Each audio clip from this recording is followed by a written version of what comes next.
The first time I saw my best friend step out of my husband's hotel elevator, she smiled at me. Not shocked, not embarrassed, she smiled like she had just run into me at brunch. I remember staring at her heels first, beige. The ones I told her looked elegant, but a little too much for a casual dinner. She wasn't supposed to be there. My husband was on a medical conference trip.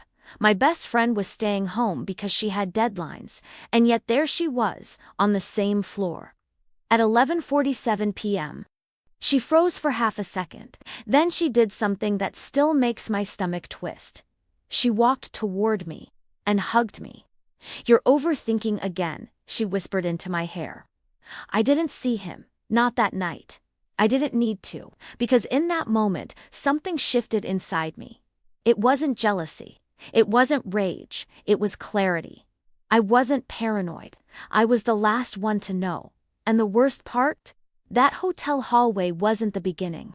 It was the confirmation. My name is Alina. I was 34 when I realized my marriage wasn't just falling apart. It was being quietly rearranged. From the outside, my life looked composed. Stable marriage, good neighborhood, dinner parties, a husband with a respectable career, and a best friend who everyone said I was lucky to have. Her name was Brooke. We met in our late 20s. She was magnetic in that effortless way, not loud, not flashy, just warm enough to make you feel chosen. She knew how to listen, how to lean in, how to nod at the exact right moment. She was in my kitchen more than some of my relatives. She helped me decorate our house. She stood beside me at my wedding. She was the first person I called when I found out I was pregnant, and the first person I cried to when I miscarried 2 years later. She knew everything about me, or at least I thought she did. My husband Daniel adored her. That's what I used to say. They get along so well, I would tell people, it's rare when your husband and best friend actually like each other. Now, I understand the difference between liking and aligning, but back then, it felt safe. Brooke was single for most of the time I was married. She dated occasionally, nothing serious. She joked that she was too independent for relationships. Daniel would laugh. She just hasn't found someone who can handle her. I used to feel proud when he said that. Proud that my husband admired my best friend's strength. The three of us had a rhythm.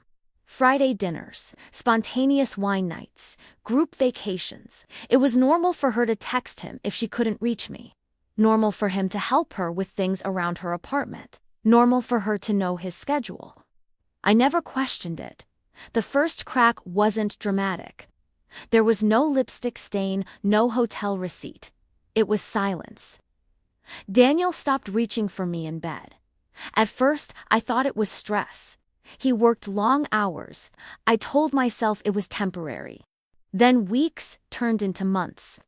I brought it up gently one night. "Are you okay?" I asked. "You seem distant." He sighed. "I'm just exhausted, Alina. You're reading too much into it." Reading too much into it. That phrase would become a soundtrack. I told Brooke about it over coffee. She tilted her head, concerned but calm. "You do tend to spiral when things aren't perfect," she said softly. "Maybe give him space." I laughed nervously. "You think I'm overreacting?" "I think you love deeply," she replied. "And sometimes that makes you anxious." Anxious. Another word that would follow me. After that, every time Daniel came home late, Brooke had an explanation ready before I even asked. End of quarter chaos. Hospital politics. He's ambitious. That's a good thing. She always defended him gently, never aggressively, just enough to make me question myself. One evening, I walked into the living room and saw them laughing over something on his phone. It wasn't intimate. It wasn't inappropriate. But when I entered, they both looked up at the exact same time, like they had rehearsed it. "What?" I asked, smiling. "Nothing," Daniel said quickly. Brooke laughed. "You're suspicious." It was a joke. But I felt heat rise in my chest. Suspicious. I hadn't accused anyone of anything. That night, I lay awake staring at the ceiling, trying to figure out when normal turned into unsettling. The next morning, I apologized to Daniel. For what? I'm still not sure. For being tense. For being in my head. For asking too many questions. He kissed my forehead. There's nothing going on, he said. Nothing going on. It's fascinating how powerful those words are. Because technically, he wasn't lying. Not yet. Or maybe he was. I just didn't know how long. A few weeks later, something small happened. So small, it would have been ridiculous to mention to anyone else. Daniel was in the shower. His phone lit up on the nightstand. A message preview flashed briefly before disappearing. No name, just 3 words. You handled her. My heart didn't stop. It slowed. I didn't open the phone. I didn't need to. I heard Brooke's voice in my head immediately. You overthink everything. So I told myself there was context. Work context. Male friend context. Anything but what my instincts were whispering. When Daniel stepped out of the bathroom, I casually said, "Who texted you?" He didn't hesitate. Brooke, my throat tightened. What about? He shrugged. Just venting about a client. I nodded. Then I did something that would define the next year of my life. I chose to believe them, because the alternative was unbearable. But that was the moment the triangle stopped feeling safe. It started feeling closed. And I was standing on the outside. The moment they walked out of my house, something inside me recalibrated, not shattered. Recalibrated. For months, I had been reacting, defending myself, explaining my instincts, apologizing for my suspicions. Now, I was done explaining. I didn't announce the divorce publicly. I didn't post cryptic quotes. I didn't call mutual friends. I moved quietly. The next morning, I met with an attorney. Not to see my options, to execute. When the lawyer asked if there had been infidelity, I nodded. When she asked if there was proof, I slid the printed transcript of the voice memo across the desk. She read it slowly, then looked up. This isn't just an affair, she said. I know, it was psychological manipulation. Documented, strategic. And suddenly, I wasn't the unstable wife, I was the woman with evidence. I gathered financial records, next. Account statements. Transfers. Hidden subscriptions. There were more surprises. A second credit card. Opened 6 months earlier. Registered to a P.O. box. I didn't even confront him about it, I simply added it to the file. For the first time in a year, I wasn't asking questions, I was collecting answers.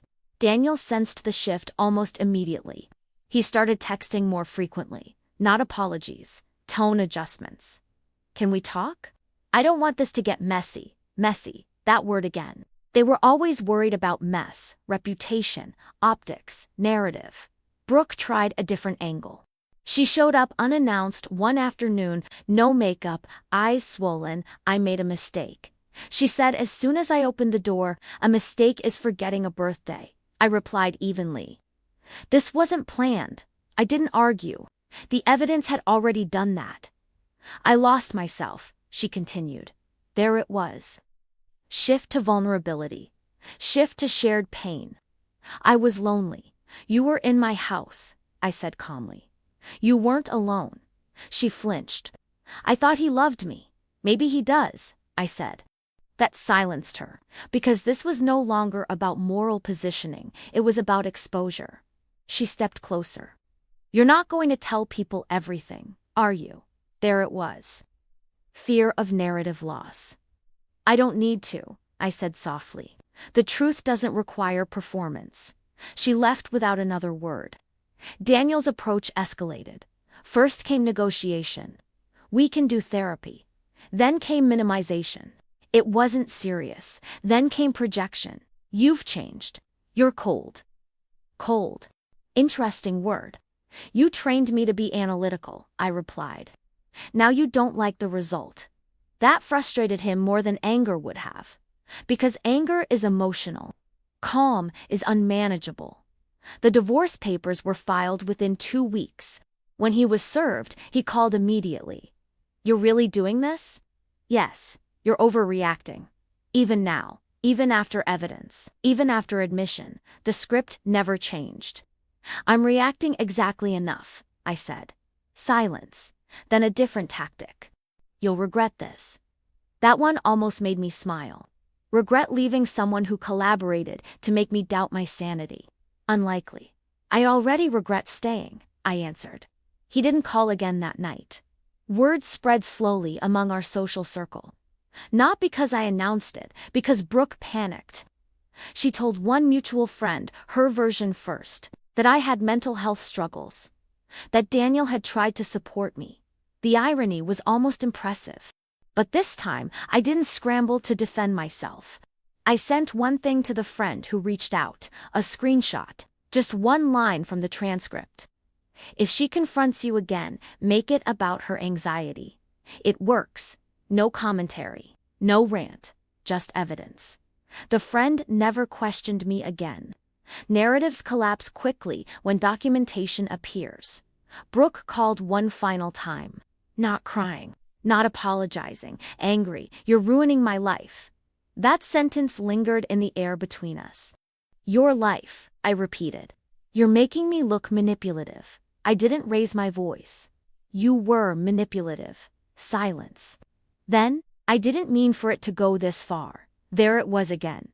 Intent over impact. I realized something in that moment. They both believed the damage was proportional to exposure, not to action. They were devastated by consequences, not by what they had done. And that distinction freed me. The house felt different in those final weeks. Less heavy, less performative. Daniel packed gradually. He tried to maintain civility. "I never meant to hurt you," he said once while carrying a box to his car. I met his eyes. "You meant to protect yourself." He didn't argue. That was his most honest moment. The day he moved out fully, I stood in the doorway and watched. No tears, no dramatic monologue, just observation.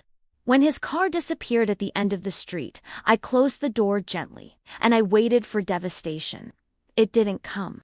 What came instead was something quieter, relief.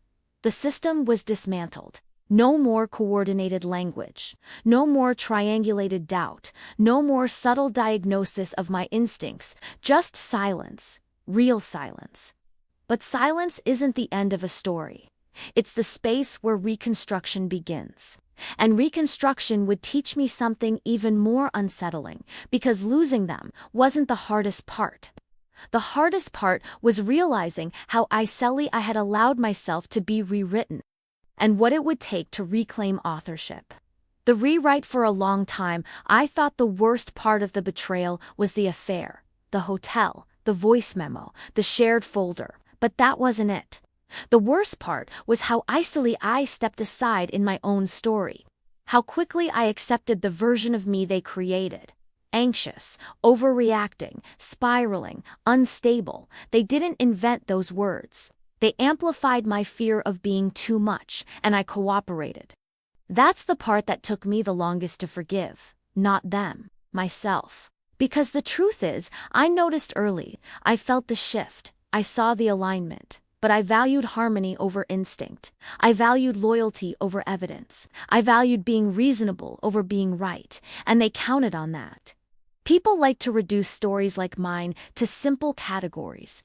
He cheated, she betrayed you, you left. But what happened was more layered than that. It was erosion. Slow, precise erosion of confidence. Not loud enough to justify confrontation. Not obvious enough to trigger alarm. Just subtle enough to make me question my own perception. That's what gaslighting really is. Not denying reality, reframing it until you hesitate to trust your own eyes. The affair could have ended. The physical betrayal might have stopped, but the manipulation would have continued. Because it wasn't about desire, it was about control of narrative. Control of perception. Control of who I was allowed to be in my own marriage. I've been asked if I miss Brooke. The answer is complicated. I miss who I thought she was. I miss the version of myself that felt safe with her. But I don't miss the triangle. I don't miss the constant mental negotiation. I don't miss wondering if I was spiraling. The silence in my house now is different. It doesn't carry tension. It carries space. Space to think without being corrected. Space to feel without being diagnosed. Space to trust myself without being handled. And that might be the most important lesson I learned. The opposite of paranoia isn't blind trust, it's discernment. I don't look for betrayal now, I look for alignment, not between two people excluding me, but between someone's words and their behavior. That's all clarity really is, alignment. If someone says they care about you, their actions shouldn't require interpretation. If someone says you're safe, you shouldn't feel managed. And if someone repeatedly tells you you're overthinking, and ask yourself who benefits from that. The hotel hallway wasn't the moment my marriage ended. It was the moment I stopped negotiating with my instincts. And that changed everything. Because the truth is, I wasn't crazy. I was cornered. And once I stepped out of the triangle, I stopped being manageable. The proof didn't arrive dramatically, it arrived quietly. On a Tuesday, at 3:17 p.m., I was at my desk reviewing old shared cloud backups again when I noticed something new. A sync notification. Not recent. Delayed. Sometimes devices reconnect to Wi-Fi and upload old data. That's what happened. A voice memo, accidentally uploaded, dated 2 weeks before the hotel night. Length, 6 minutes, 42 seconds. My hands went cold. I clicked it. At first it was just muffled noise, fabric shifting, a door closing. Then Brooke's voice. Clear. Did you delete the messages? Daniel's voice followed. Yes, she almost saw one. Brooke exhaled sharply. You have to be more careful. Careful. There was movement, then a low laugh. Daniel again. She's doubting herself already. A pause. Brooke's tone shifted. Not affectionate, not romantic. Strategic. She trusts me. I'll handle her. The phrase landed like a physical blow. I'll handle her. Not, she'll understand. Not, we'll tell her. Handle. Then came the sentence that broke whatever was left of illusion. If she confronts you again, make it about her anxiety. It works. Silence filled the room around me. The memo continued. Daniel chuckled softly. It always does. Always. This wasn't improvisation. This wasn't two reckless people caught in chemistry. This was coordinated psychological containment. For months, I didn't cry, I didn't scream. I listened to the entire recording twice. Then, I sat back in my chair and felt something I hadn't felt in a year. Calm, not relief, not rage, certainty. I wasn't paranoid, I wasn't unstable, I wasn't spiraling, I was systematically managed.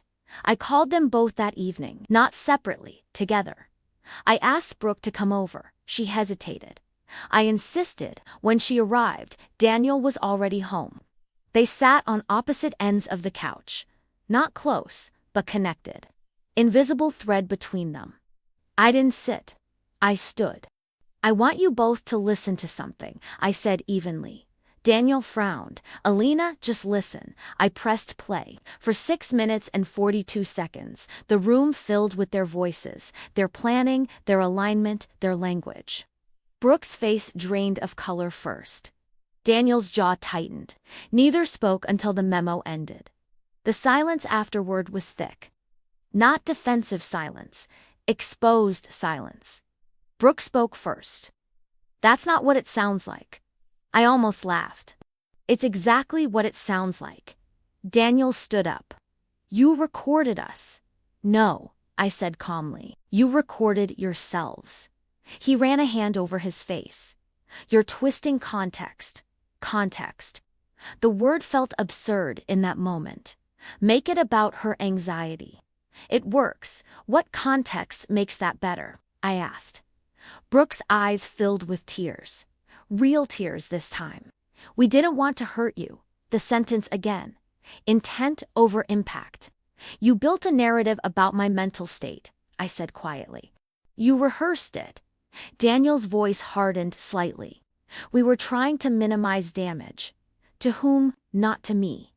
You weren't minimizing damage, I replied. You were minimizing exposure. Silence again. No denial, no alternative story. Just the collapse of theirs. That was the moment I realized something critical. They weren't ashamed of the affair. They were ashamed of losing control of perception. I trusted you, I said to Brooke. She nodded faintly. I know. No, I corrected. You don't. Trust isn't something you apologize for breaking. It's something you protected before breaking. You called me unstable, I continued. You advised him to reframe my instincts as anxiety. She swallowed hard. I was scared. Of what? Her answer came quietly. Losing him, there it was. Not losing me. Losing him. The triangle had never been equal. It had been strategic. Daniel finally spoke in a lower tone. We didn't plan it like that. You did, I said simply. And for the first time since the hotel hallway, neither of them tried to correct me. That silence was confession. I sat down across from them. Here's what's going to happen, I said calmly. Not because I was composed, because I was done negotiating. I'm filing for divorce. Daniel's head snapped up. Let's not be rash. Rash. 8 months of orchestration. And I was rash. No, I said evenly. What was rash was believing you. Brooke stood slowly. Alina, please don't destroy everything. Everything, the house, the image, their comfort. Everything was destroyed the moment you decided I was manageable, I replied. She flinched. Daniel stepped forward. We can fix this. I looked at him for a long moment. You already fixed it, I said quietly. For yourselves. The truth is, the affair wasn't the worst part. The hotel wasn't the worst part. The voice memo wasn't even the worst part. The worst part was realizing that for 8 months I had been living inside a reality engineered by 2 people who believed I was too loyal to question them. And now that their system had collapsed, they were afraid, not of losing love, of losing narrative control. I walked to the door, opened it. You can both leave, I said. Brooke hesitated. Daniel didn't. He walked out first. She followed. At the threshold, she turned back. I never stopped caring about you. I met her eyes steadily. You stopped respecting me, and that was the difference. The door closed, and for the first time in months, the house felt quiet. Not tense, not heavy, just quiet. The triangle was gone, and what remained wasn't devastation, it was clarity. But clarity has consequences. And what came next wasn't about confrontation, it was about departure. I didn't leave that day. That's important. People like to imagine that when betrayal is exposed, there's a dramatic exit. A suitcase, a slammed door, a final speech. That's not how it happened. I stayed, but not as a wife. As an observer, there's a strange kind of clarity that comes after your worst fear is confirmed. The chaos stops being internal and becomes external. It has shape, names, dates. Brooke stopped coming over for 2 weeks. Daniel acted like we were in a cooling period. No apology tour, no dramatic confession, no begging, just careful neutrality. He slept on the couch, not out of remorse, out of strategy. I could feel it. They were recalibrating, and so was I. The first few nights were brutal, not because I missed him, but because my brain replayed everything. Every time Brooke tilted her head and said, "You're spiraling." Every time Daniel touched my chin and said, "Don't start." Every shared look I hadn't understood. It was like rewatching a movie with the real plot revealed. And the worst part? They weren't even that subtle. They just relied on my trust, on my loyalty, on my fear of being dramatic. I stopped confronting. I stopped reacting. I started documenting. Not because I wanted revenge, because I wanted reality. I bought a small voice recorder online. I told myself it was excessive. Then I remembered the hotel hallway, the folder named Denver, and I stopped apologizing for my instincts. 3 nights later, Daniel's phone buzzed at 11:38 p.m. He was in the shower. The screen lit up briefly. No name, just a preview. Did you talk to her? My body went cold. I didn't open it. I didn't need to. I pressed record instead. When he came out, I sat calmly on the edge of the bed. Who texted you? He didn't hesitate. Work. About what? Staffing issue. I nodded. And did you talk to her? His jaw tightened almost imperceptibly. Talk to who? The person who texted. There was a pause. Too long, Brooke, he said finally. She's worried about you. Worried about me. The irony was almost laughable. She's worried about me, I repeated. Yes. What did she say? He hesitated. She thinks you're not coping well. Not coping well. The language was identical. It wasn't just an affair. It was narrative alignment. She thinks that, I asked. Yes, and you agree. He sighed. Alina, you've been unstable lately. Unstable. I felt something shift inside me. Not pain. Resolution. Unstable because I caught you, I asked quietly. He ran a hand through his hair. You see, you escalate. Escalate. I let the silence stretch. He filled it. You're making this bigger than it is. There it was again. Minimize, redirect, invalidate. I ended the conversation gently, not because I believed him, because I didn't want to reveal what I was building. 2 days later, Brooke texted me. I miss you. 3 words. After 8 months of deception, I didn't respond immediately. Instead, I scrolled through our old messages. I searched for patterns, and I found something chilling. Whenever Daniel and I argued, Brooke would text within an hour. How are you feeling? How did the talk go? Did he say anything? She wasn't checking on me. She was tracking containment. She needed to know what I knew, what I suspected, what narrative I had been fed. I replied carefully. I'm fine. She responded almost instantly. Are you sure? I stared at the typing bubble. Then I typed something deliberate. I think Daniel and I will figure it out. 3 dots appeared, disappeared, appeared again. Then, that's good. Stability is important. Stability, the word made my skin crawl. That night, I did something I had avoided for months. I checked our phone bill in detail. Not just dates, times, durations, patterns.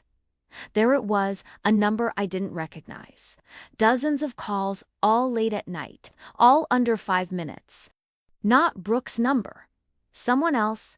My pulse quickened. Another woman, or another accomplice. I cross-referenced the number online. It led to a prepaid phone, unregistered. My stomach dropped. This wasn't impulsive cheating. This was infrastructure. When I confronted Daniel about the number, he didn't even flinch. That's a patient hotline, he said. A patient hotline. At 1:14 a.m. for 5-minute calls, repeated weekly. I didn't argue. I smiled faintly. Of course. And that's when I understood the scale. Brooke wasn't the only alignment. She was the visible one, the trusted one. But there were layers. I decided to test something. I invited Brooke over. Alone. She hesitated before agreeing. When she arrived, she looked nervous for the first time. Not guilty. Guarded. I poured wine. We sat across from each other.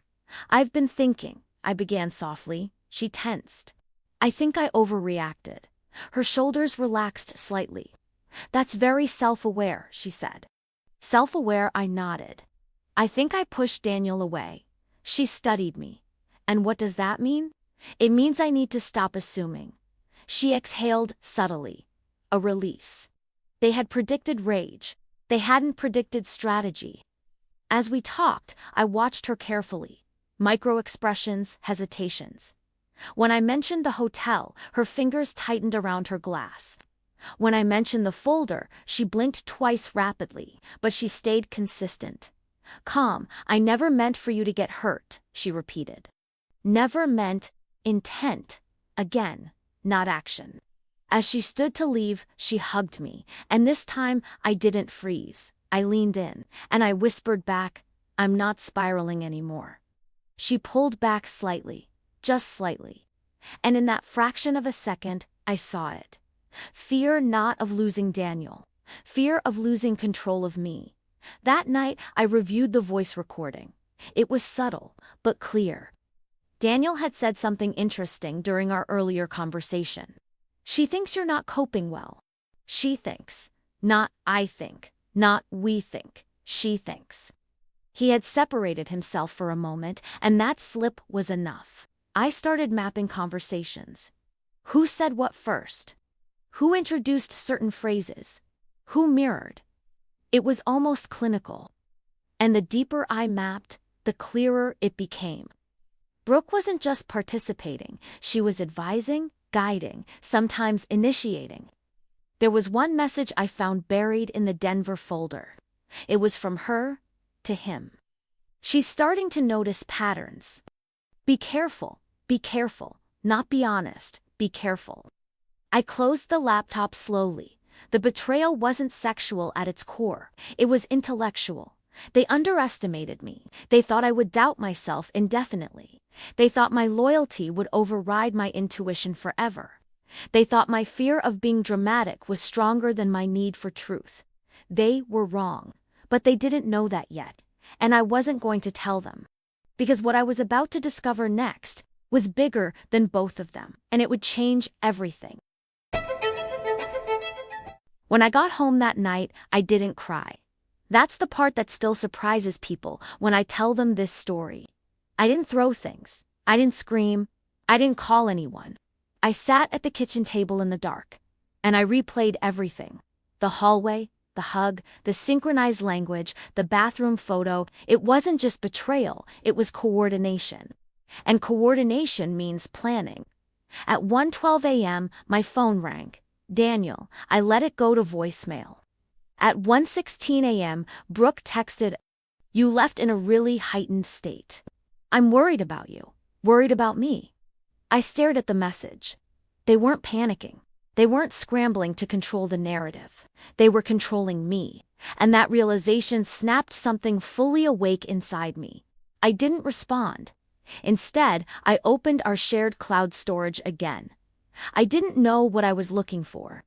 But when you've been gaslit long enough, you stop trusting conversation. You start trusting data. I filtered by device. Daniel's phone.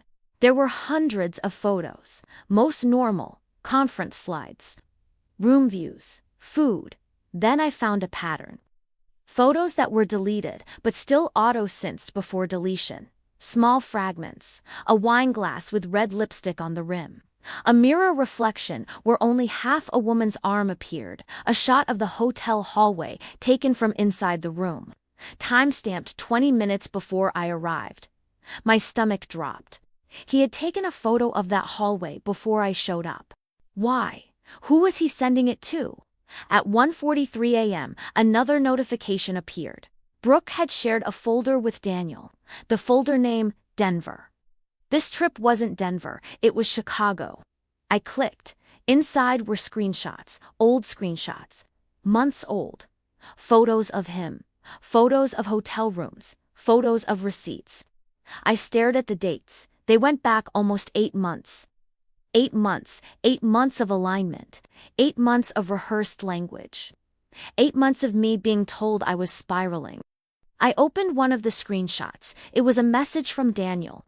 "You handled her perfectly tonight." My chest tightened. The same phrase I'd seen flash on his phone weeks ago. You handled her. They weren't just sleeping together. They were managing me together. I finally responded to Brooke. One sentence. How long? Her reply came 5 minutes later. You're exhausted. Please sleep. We'll talk tomorrow. Deflection. No denial, just postponement. I called Daniel instead. He answered immediately. Alina, can we not do this at 2 in the morning? How long? I repeated. Silence. Not confused, silence. Measured, silence. Then, it's not what you think. Classic. Then, tell me what it is. Another pause. You've been distant for a long time, he said. There it was. Shift blame. You stopped trusting me. You pulled away. Pulled away. I felt heat rise in my chest. I pulled away, or you did. He sighed heavily. We were already struggling. Brooke and I. It just happened. Just happened. Affairs that just happen don't involve shared folders. They don't involve 8 months of coordination. They don't involve rehearsed gaslighting. You were telling me I was anxious while you were sleeping with her, I said quietly. It wasn't like that. I laughed. A sharp, hollow sound. It was exactly like that. He didn't argue. Instead, he shifted again. You're blowing this up? Blowing this up. Even now, even with proof, even with a digital archive. I ended the call. At 7:03 a.m., Brooke knocked on my door. Of course she did. She walked in without waiting for a full invitation. That had always been normal. Today, it felt invasive. She sat across from me at the kitchen table. No makeup, hair pulled back, controlled vulnerability. I never wanted to hurt you, she began. Never. As if intention erased action. How long? I asked again. She looked down at her hands. About 8 months? I nodded. Confirmation didn't shock me anymore. What were the folders for? She blinked. I don't know what you mean. I slid my laptop across the table. Open Denver. Her face changed. Not dramatically, just enough. A flicker that was just organization, she said. Organization. Of what? Of their affair. Of the narrative. You saved screenshots of him talking about me, I said. She swallowed. We were trying to figure out how to tell you. Trying to figure out how to tell me. For 8 months. That's why you kept calling me paranoid. She winced slightly. You were asking questions constantly because something was wrong and we didn't want to make it worse. We. That word echoed. We, not him, not her. We. They had become a unit, and I had been the variable to manage. Did you ever plan to stop? I asked. She didn't answer immediately, and that silence was more honest than anything she had said. You were always stronger than me, she said suddenly. The shift stunned me. This wasn't about strength. I envied your life, she continued softly. Your house, your marriage. My marriage. You envied my marriage while sleeping with my husband. Tears filled her eyes. Real tears. I didn't think it would go this far, but it had. Because neither of them stopped it, because both of them benefited from it. Because they built a system where I doubted myself instead of questioning them. Did you enjoy watching me question myself? I asked quietly. Her eyes widened. No, but she didn't say it convincingly. You sat in my kitchen, I continued, my voice steady now, and told me I was spiraling. She whispered, I was trying to protect you. Protect me from what? The truth, or the embarrassment of discovering it. Did you ever think about what it would feel like for me? I asked. She hesitated, and then she said something I will never forget. We thought you'd never find out. We thought they had calculated my threshold, my tolerance, my trust. They had predicted my passivity, and they had been right, until they weren't. Daniel walked in mid-conversation. He didn't look ashamed, he looked tired. Tired of managing 2 women. This isn't helping, he said. Not I'm sorry, not I messed up. Just this isn't helping. What was the plan? I asked them both, neither answered. So I answered for them. The plan was to wait until I collapsed or detached enough that leaving felt like my idea.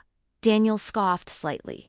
That's dramatic. Dramatic. Even now, even here, I looked at Brooke. Did you ever love me? The question surprised even me. She blinked. Yes, but it sounded like a memory, not a present truth. And yet, you built a life behind my back. She didn't argue, because she couldn't.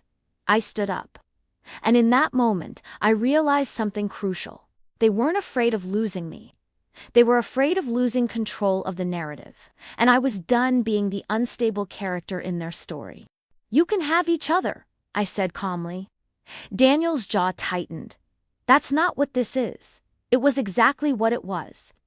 Not just an affair, a collaboration, a psychological campaign. And as I walked out of that kitchen, I understood something that hurt more than the infidelity itself. The hotel hallway wasn't the worst betrayal. The worst betrayal was 8 months of shared glances, shared language, shared strategy. They didn't just lie to me. They studied me. And now that the system had cracked open, they had no idea what I was capable of next. The hotel wasn't supposed to matter. It was just another conference, another city, another polite kiss goodbye at the airport. Daniel packed the night before. Brooke came over to help him choose ties. That's what she said. I remember standing in our bedroom doorway watching them debate navy versus charcoal like it was a national emergency. You always look powerful in navy, Brooke said, smoothing the fabric against his chest. He laughed. You know my wardrobe better than I do, I smiled. Because what else was I supposed to do? I told myself I was lucky to have a friend who cared. The morning he left, he hugged me longer than usual. That look, he said, touching my chin. Don't start. What look? The suspicious one. I forced a laugh. I'm not suspicious. Brooke texted me 10 minutes after he boarded. See? Nothing dramatic. You survived drop-off. Survived. Like I was the unstable one being monitored. The first 2 days of his trip were uneventful. He sent photos of conference panels, group dinners, hotel lobby shots, normal. Brooke checked in constantly. How are you feeling? Any spiraling? She said it, jokingly, but it felt clinical. On the third night, something shifted. Daniel stopped answering quickly, then stopped answering at all. I told myself it was networking. Late dinners, drinks, career. I tried to sleep. I couldn't. At 10:32 p.m., I checked his location. We shared it for safety reasons. He was at the hotel. Not unusual. At 10:47 p.m., Brooke texted me, "You okay?" My chest tightened. Why would she assume I wasn't? "I'm fine," I replied. She sent a heart emoji. At 11:02 p.m., Daniel's location flickered off. Battery died, I assumed. At 11:11 p.m., I opened our credit card app. Another hotel charge appeared. Room service, 2 meals. My pulse began to pound in my ears.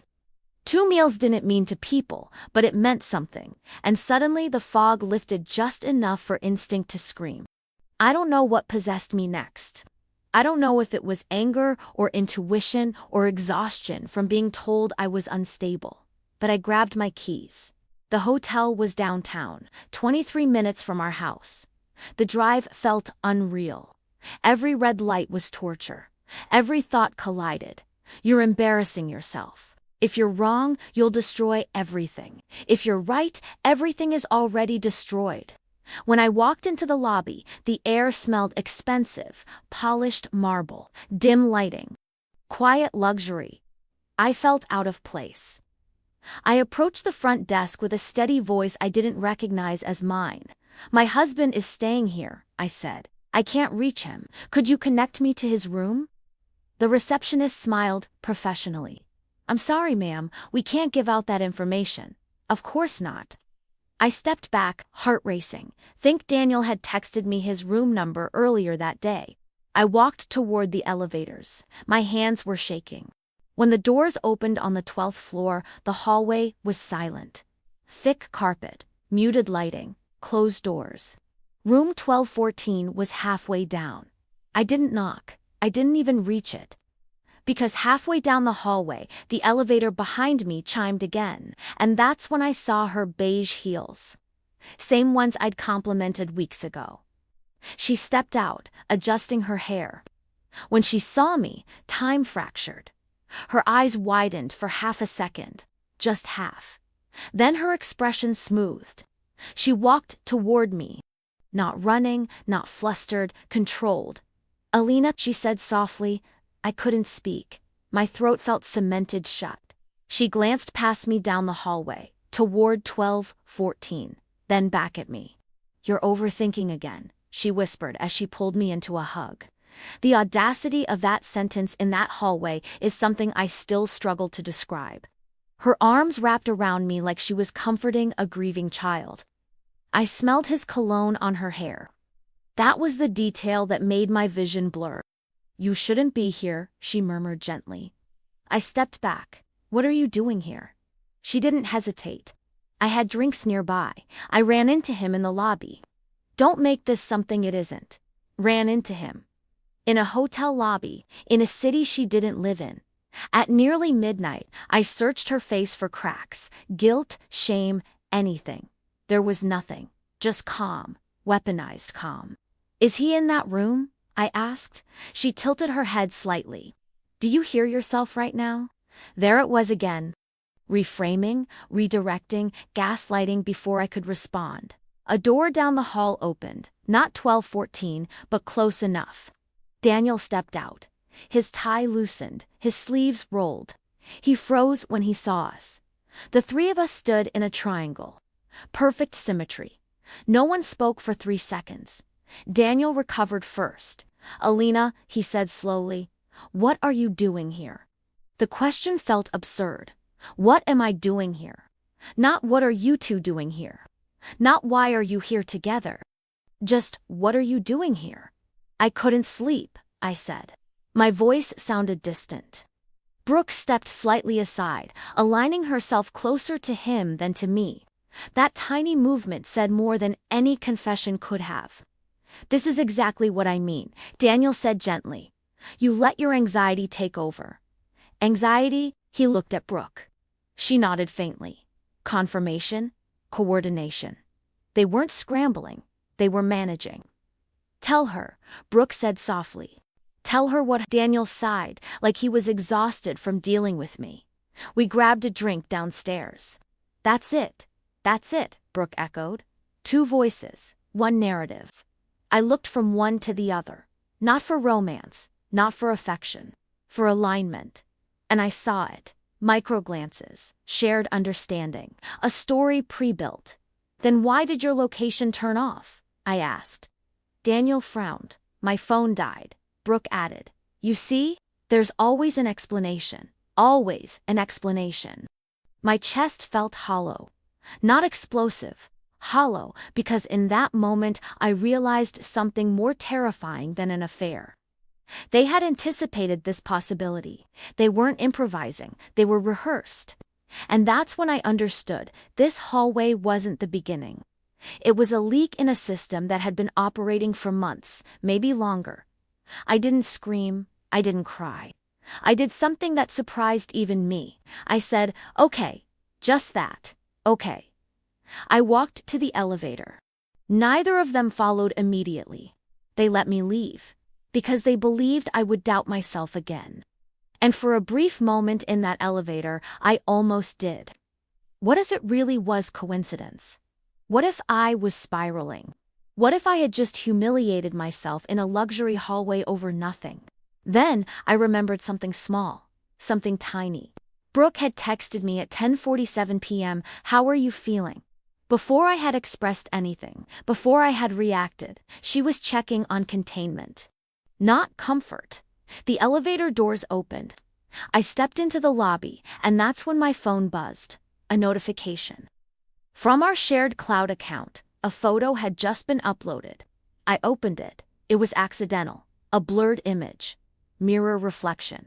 Hotel bathroom, Daniel's shoulder, and a second silhouette. Not fully visible, but unmistakably feminine, and wearing beige heels. That was the moment the hotel stopped being suspicious. And became confirmation. But even then, I didn't know how deep it went. And I still didn't know the worst part. Because the worst part wasn't that they were sleeping together. The worst part was how long they had been rewriting reality around me. And I was about to find out just how coordinated that rewrite truly was. If you've never been gaslit by 2 people at the same time, let me explain what it feels like. It doesn't feel like manipulation, it feels like confusion. Confusion that spreads slowly, like fog filling a room. At first, you can still see shapes, then outlines blur. Then you start doubting whether the furniture was ever where you thought it was. That's what Brooke and Daniel did to me. Not loudly, not cruelly, strategically. It began with language. Every concern I brought up was If I said, you've been distant lately, Daniel would respond.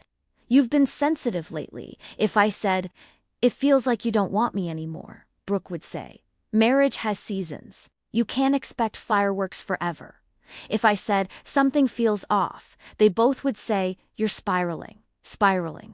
That word became their favorite. The first time they used it together, I didn't notice. The second time, I felt it. The third time, I started to internalize it. Maybe I am dramatic.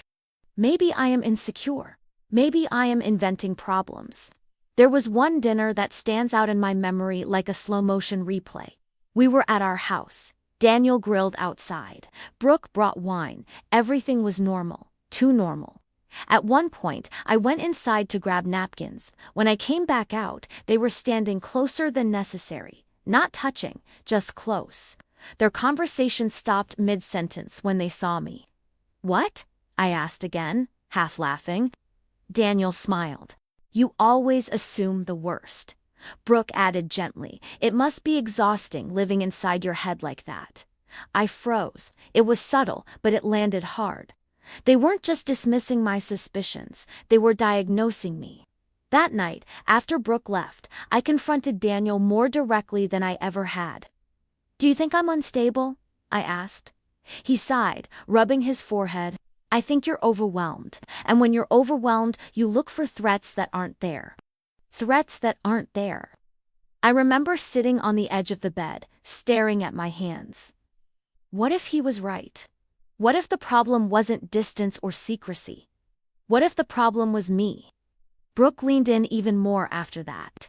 She started texting me daily, checking in, sending articles about anxiety in women, podcast recommendations about self-sabotaging attachment styles. She offered to go to therapy with me, just to support you, she said.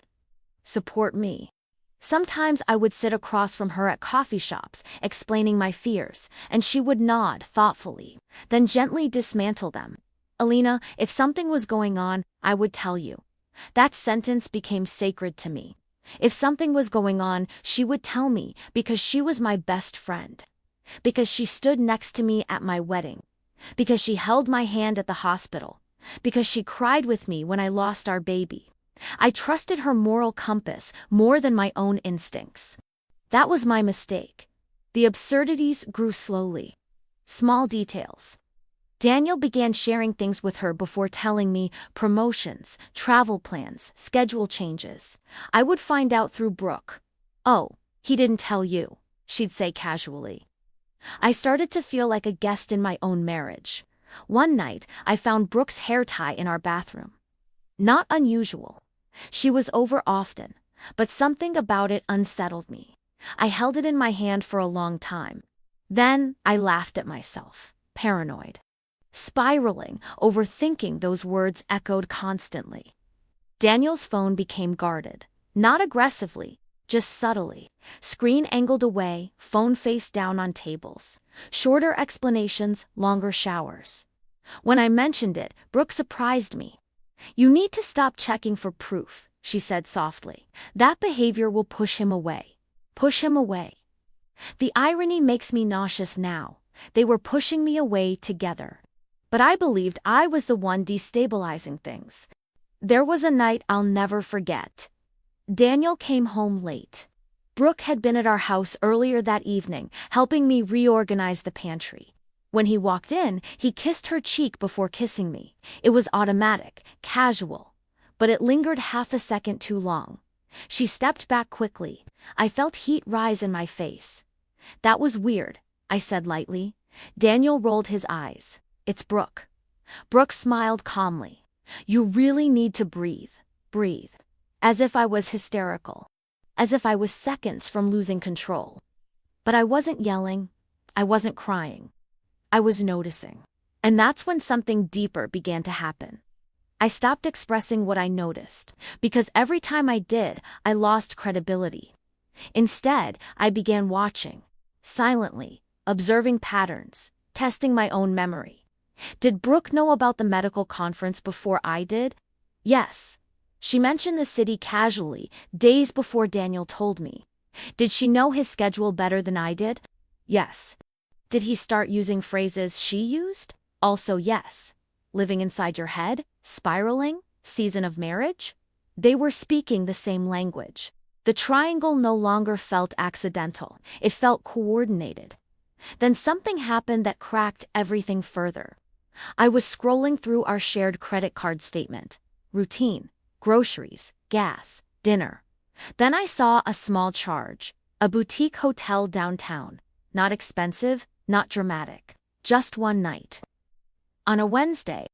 Daniel had told me he was working late that Wednesday. I felt the familiar war begin inside me. Confront him and risk being crazy, or stay silent and preserve my image as stable. I chose a third option. I texted Brooke. Random question. I wrote, "Were you downtown Wednesday?" Her reply came fast. "Nope. Why?" Fast replies are interesting. They don't allow for editing. I stared at the screen. Then I did something I had never done before. I lied. "I thought I saw your car near that new hotel." There was a pause this time. 3 minutes, 5-7 then. Oh, I had drinks nearby. Not at the hotel though. My heart started pounding. Not because I had proof, but because she had adjusted. And that was the first time I felt something different. Not insecurity. Not fear. Strategy.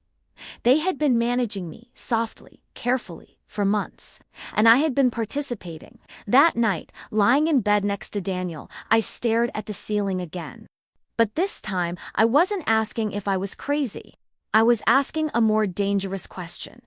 What if they were aligned? And if they were aligned, what exactly were they protecting? The answer would come sooner than I expected. And it wouldn't come gently.